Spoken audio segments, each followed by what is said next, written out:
Hi friends, welcome to my YouTube channel. ఈరోజు వీడియోలో కొబ్బరి లడ్డూలు ఎలా తయారు చేయాలో చూసిద్దాం రండి. ముందుగా కొబ్బరి ముక్కలు చిన్నగా కట్ చేసుకొని పెట్టుకోవాలి. కట్ చేసుకున్న ముక్కల్ని మిక్సీ జార్లో వేసుకోవాలి. బాగా గ్రైండ్ చేసి వీటిలో పెద్ద ముక్కలు లేకుండా చూసుకోవాలి. కొబ్బరి తురుముని ఒక కప్లో తీసుకొని పక్కగా పెట్టుకోండి. ఒక కప్పు కొబ్బరి తురుముకి హాఫ్ కప్ బెల్లం అయితే సరిపోతుందండి. మరీ తీయగా కావాలనుకున్న వాళ్ళు సేమ్ క్వాంటిటీలో వేసుకోవచ్చండి. స్వీట్ ఎక్కువైనా టేస్ట్ అనేది పోతుందండి. తర్వాత డ్రై ఫ్రూట్స్ని చిన్నగా కట్ చేసుకోవాలి. గ్యాస్ మీద కడాయి పెట్టిన తర్వాత దాంట్లో కొద్దిగా నెయ్యిని యాడ్ చేసుకుందాం. నెయ్యి లేకపోతే ఆయిల్ అయినా యాడ్ చేసుకోండి. దీనిలో డ్రై ఫ్రూట్స్ని యాడ్ చేసుకుందాం. డ్రై ఫ్రూట్స్ని కొద్దిగా వేపుకొని పక్కగా పెట్టుకుందాం.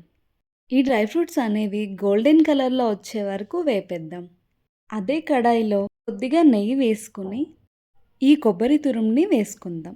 దీన్ని కొద్దిగా వేపుకొని పక్కన పెట్టుకుందాం. దీన్ని మరీ అంతలా వేపాల్సిన అవసరం లేదండి. కొద్దిగా వేడెక్కిన దాకా వేపుకొని పక్కన పెట్టుకుందాం. కడాయిలో బెల్లం వేసుకొని కొద్దిగా నీళ్లు వేసుకొని బెల్లం ముక్కల్ని కరిగించేద్దాం. లడ్డూలు గట్టిగా రావాలంటే తీగపాగం వచ్చే వరకు వెయిట్ చేయండి. లేదు జ్యూసీగా కావాలనుకునే వాళ్ళు బెల్లం ముక్కలు కరిగేంత వరకు వెయిట్ చేసి అందులో ఈ తురుముని వేసేయండి. ఈ తురుము ఉడికాక లాస్ట్లో డ్రై ఫ్రూట్స్ని యాడ్ చేసుకుందాం. ఇది కొద్దిగా చల్లగా అయిన తర్వాత ఇలా ఉండలుగా చుట్టుకోండి. అంతేనండి, ఎంతో టేస్టీ అండ్ హెల్దీ అయిన కొబ్బరి లడ్డూలు రెడీ. మరిన్ని వీడియోస్ కోసం please do follow and subscribe.